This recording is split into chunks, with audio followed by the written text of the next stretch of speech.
Good morning, everyone. Welcome back to the channel. Today is more pressing.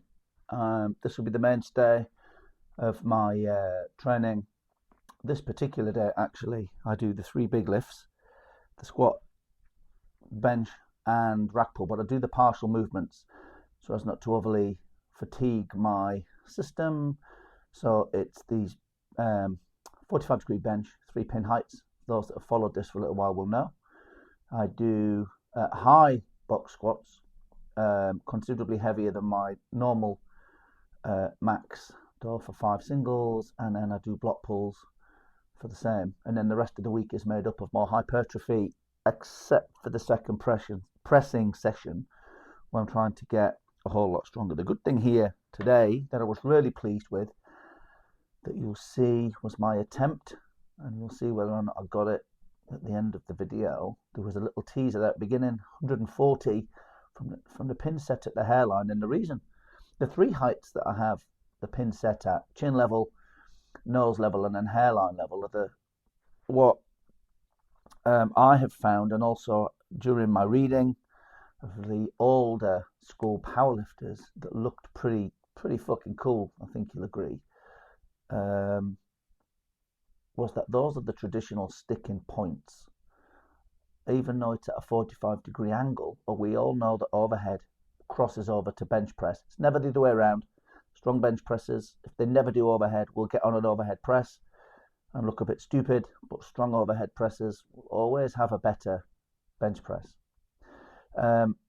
Massively tricep dominant, hugely tricep dominant, as the bench press tends to be, unless you have really wide hands and go for that big stretch. In fact, it's one of the things that's always been really interesting to me, that not everybody gets a lot of pec stimulation from bench press. It is, as many strong weightlifters and powerlifters and bodybuilders have said, it's not always the best pec builder.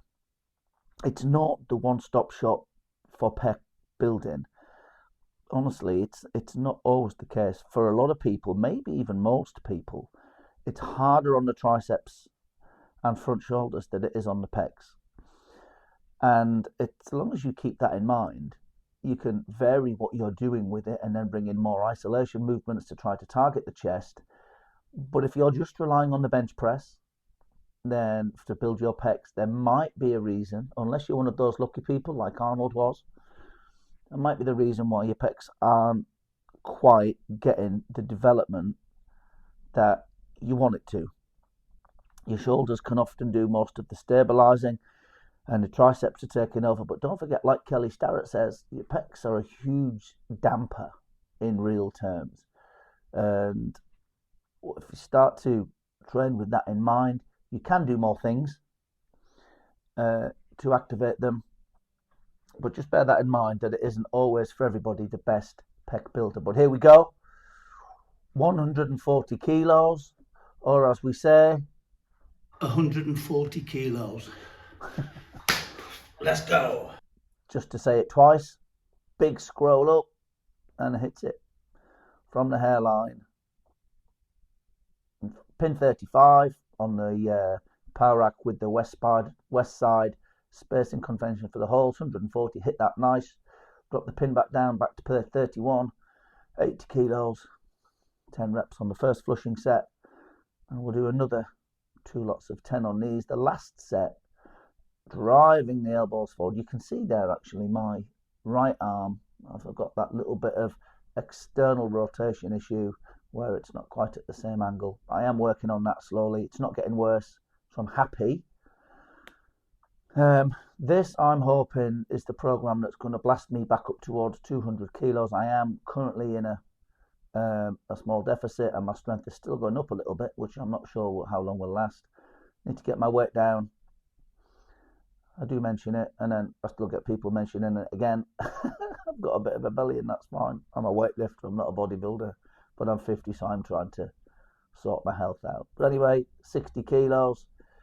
Every set is done from a dead stop. Every rep is done from a dead stop, you'll notice. That's vitally important for me to be able to generate that power. But anyway, there's one more set after this.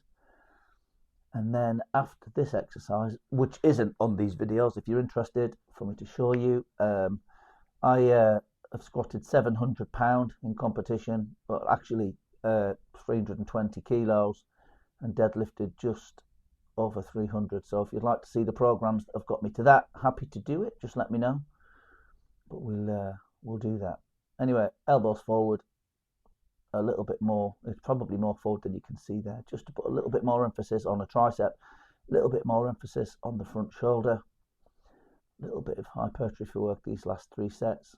And that is just about, as they say, that. So thank you for watching. Feel free to like and subscribe, and it helps the channel, and I will catch you next time. Thank you.